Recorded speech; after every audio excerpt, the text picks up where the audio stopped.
नमस्कार मित्रों, मैं ज्योतिष आचार्य मोनिका अग्रवाल अपने चैनल पर आपका स्वागत करती हूँ। आज मैं आपको बताऊँगी कि बालरिष्ट योग कैसे बनता है और यह भंग भी हो जाता है, तो इससे घबराना नहीं चाहिए। तो हमें बालरिष्ट योग भंग देख लेना चाहिए, पर बनता कैसे है आज मैं आपको वो बताऊँगी। बालरिष्ट तब बनता है जब चंद्रमा त्रिक भावों में पाप युक्त या पाप दृष्ट हो तो यह योग बनता है। और यदि जन्म कुंडली में केंद्र में पाप ग्रह हो, अष्टम भाव में भी पाप ग्रह हो या कई पाप ग्रह बैठे हों केंद्र और अष्टम भाव में, तो भी ये पाप युक्त हो जाता है, तो यह बालरिष्ट बनता है। लगन और अष्टम भाव में पाप ग्रह बैठे हों तो यह भी एक बालरिष्ट योग है। कुंडली के 7वें 8वें भाव में पाप ग्रह स्थित हो तो भी यह बालरिष्ट होता है। लगन पाप कर्त्री हो या चंद्र पाप कर्त्री हो तो भी बालरिष्ट योग बनता है। लगन और सप्तम भाव में पाप ग्रह हो तो भी बालरिष्ट होता है। लग्नेश जिस राशि में स्थित हो उस राशि का स्वामी निर्बली होकर त्रिक भावों में स्थित हो जाए तो भी बालरिष्ट होता है। चंद्रमा जिस राशि में स्थित हो उस राशि का स्वामी निर्बली होकर त्रिक भावों में स्थित हो तो भी बालरिष्ट होता है। तो बालरिष्ट योग कई प्रकार से बनता है। हमने मेन लग्नेश और हमने चंद्रमा की स्थिति देखनी है। लग्नेश पाप युक्त हो, नीच राशि में, शत्रु राशि में, सूर्य से अस्त हो तो भी यह बालरिष्ट होता है। चंद्रमा लगन व लग्नेश का पाप युक्त होना, ये पाप दृष्ट होना, पाप कर्त्री होना, तो ये बालरिष्ट होता है। कृष्ण पक्ष की चतुर्दशी का जन्म भी बालरिष्ट होता है। यदि जन्म के समय चंद्रमा राशि कर्क, सिंह, कुंभ या मीन हो तथा भद्राकरण हो तो भी यह अशुभ योग है और बालरिष्ट ही इसको माना जाता है। तो बालरिष्ट योग कई प्रकार से बनता है। यदि जन्म के समय अशुभ योग हो तो भी यह बालरिष्ट होता है।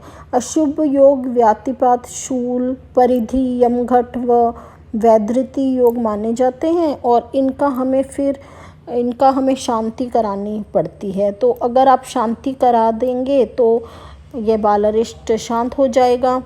और बालरिष्ट योग कहते हैं कि अगर 4 वर्ष तक बालक की मृत्यु होती है तो ये माँ के कर्मों की वजह से और उसके बाद पिता के कर्मों की वजह से, और यदि 12 के बाद हो तो वह अपने कर्मों की वजह से होती है। कुंडली में अष्टम भाव में मंगल, शनि, राहु की युति दुर्घटना का योग होता है।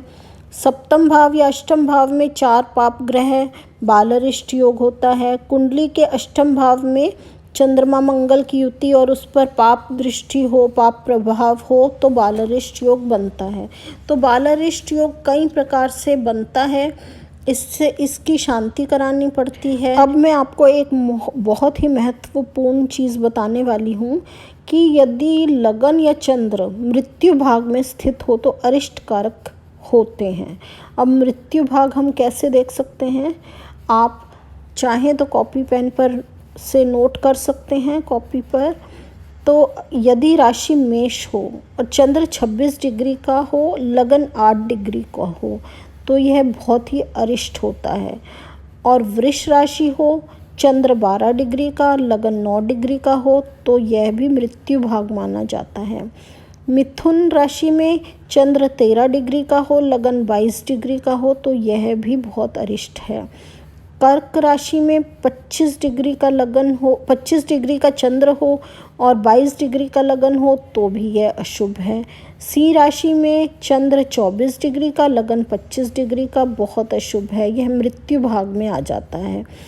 कन्या राशि में 11 डिग्री का चंद्र हो और 14 डिग्री का लगन हो तो ये भी बहुत अशुभ है।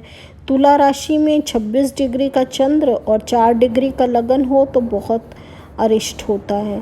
वृश्चिक राशि में चंद्र अगर 14 डिग्री का हो, लगन 23 डिग्री का हो तो यह मृत्यु भाग में माना जाता है। और धनु राशि में 13 डिग्री का चंद्र हो और 18 डिग्री का लगन हो तो यह भी अशुभ है। मकर राशि में 25 डिग्री का चंद्र हो और 20 डिग्री का लगन हो तो बहुत अशुभ है। कुंभ राशि में 5 डिग्री का चंद्र और 21 डिग्री का लगन हो तो यह भी बहुत अशुभ है, मृत्यु भाग में माना जाता है चंद्रमा।